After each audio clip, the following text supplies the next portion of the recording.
अच्छा, glutamic acid का role क्या है हमारे बालों में? देखिए, हमारा बाल कंसिस्ट करता है 10 से 15%। अस्सलाम वालेकुम dear all members, hope you all are fine. मैं रुसद्दान, एवियोटिक बाय रुसद्दान से, a complete institute of art, जहां आप सब सीख सकते हैं। Of course we are available for you. आज का इंपॉर्टेंट टॉपिक है हेयर। हेयर हमारे लिए और आपके लिए ऑफ कोर्स बहुत इंपॉर्टेंट चीज़ है, और हमारा आज का सबसे ज़्यादा हॉट टॉपिक आजकल जो चल रहा है वो है केराटिन, क्योंकि ये वक्त की ज़रूरत है और आपकी और मेरी डिमांड है। अच्छा, केराटिन हम कंफ्यूज रहते हैं कहाँ से अच्छी केराटिन करवाएं, केराटिन के रिजल्ट्स किस तरह से बेहतर होंगे, नैनो के रिजल्ट्स बेहतर होंगे, बोटॉक्स के रिजल्ट्स बेहतर होंगे। देखें, अगर हम अपने प्रोडक्ट को सब तब समझेंगे जब हमने जिस चीज़ पे उसको इस्तेमाल करना है हमें उसका आइडिया होगा। सबसे पहले तो आप हेयर को समझे ना कि बाल होता क्या है। एक छोटी सी डेफिनेशन मैंने आपके लिए लिखी है, प्लीज उसको गौर से सीखें। Human here is primary composed of keratin 18 to 90% of fibrous protein built from a chain of 18 amino acids. वो amino acids कौन से हैं वो भी हम डिस्कस करेंगे, but the remaining composition consists of water which is 10 to 15%, and left over of course we have left the solution of pigment which is 1%. अब हमने सबसे पहले तो इन चीज़ों को डिस्कस करना है कि ये मैंने क्या बोला है, हम इसको वन बाय वन पढ़ते हैं। ह्यूमन हेयर जो होता है ये 80 से 90% तो आपका केराटिन प्रोटीन बेस्ड है। ओके, अब वो केराटिन प्रोटीन बेस्ड कैसे बन रहा है? हमारे 18 जो अमीनो एसिड्स हैं उनसे मिलकर बनता है। वो कौन से हैं? एक तो हमने कल डिस्कस किया विच इज सिस्टीन। आज हमने दूसरा डिस्कस करना है विच इज ग्लूटामिक एसिड।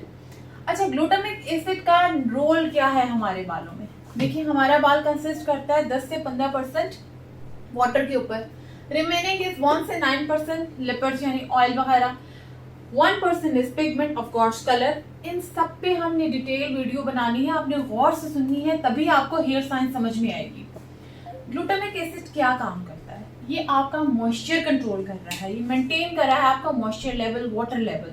अगर आपका हेयर है और उसके अंदर 18 अमीनो एसिड्स हैं, उसमें से हमने 2 डिस्कस कर लिए, एक सिस्टीन और एक हमने डिस्कस कर लिया ग्लूटामिक एसिड। सिस्टीन क्या कर रहा था? डाइसल्फाइड बॉन्ड के ऊपर आपके काम कर रहा था। ग्लूटामिक एसिड किस बॉन्ड के ऊपर आपके काम कर रहा है? सॉल्ट और आयोनिक बॉन्ड के ऊपर।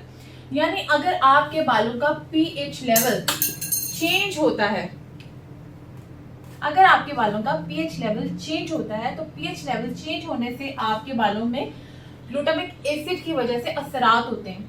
पीएच लेवल क्या होता है? सबसे पहले हम वो देख लेते हैं। PH level 0, 7 and 14। 0 से 7 तक हमारी बॉडी क्या होती है? एसिडिक।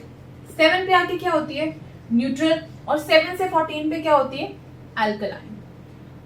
हेयर और स्किन का पीएच लेवल कितना होना चाहिए? 5.0 से लेके 5.5 तक इज नॉर्मल। अगर हमारी स्किन और हेयर एसिडिक रहते हैं तो हमारे हेयर बिकम हेल्दी। अगर हमारी बॉडी, हेयर, स्किन अल्कलाइन पे चला जाता है तो आपका क्या होता है? Hair become dry, rough, dandruff आ जाती है, वो सेटल नहीं होती। इस पीएच लेवल का किसके साथ कांटेक्ट होता है? ग्लूटामिक एसिड के साथ। अगर ये वाले सेल्स आपके रप्चर हो गए, ये वाला अमीनो एसिड आपका रप्चर हो गया है, तो आपका पीएच लेवल डिस्टर्ब होगा। अब मुझे बताएं, अगर पीएच लेवल डिस्टर्ब होगा तो आप जितनी भी केराटिन डिपॉजिट कर लें उसका क्या रिजल्ट आएगा? होपफुली अगर कंपनी क्लेम कर रही है 100% आएगा, तो क्योंकि क्लाइंट का ग्लूटामिक एसिड तो डिस्टर्ब था, हो सकता है 50% रिजल्ट आए, हो सकता है 40% रिजल्ट आए।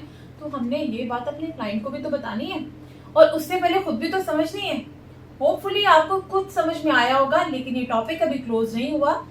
मजीद इंटरेस्टिंग और इन्फॉर्मेशन के लिए आप मेरा नेक्स्ट पार्ट जरूर देखें, उसमें मैंने डिटेल में इससे मजीद चीजें और डिस्कस करनी है आपके साथ। Thank you.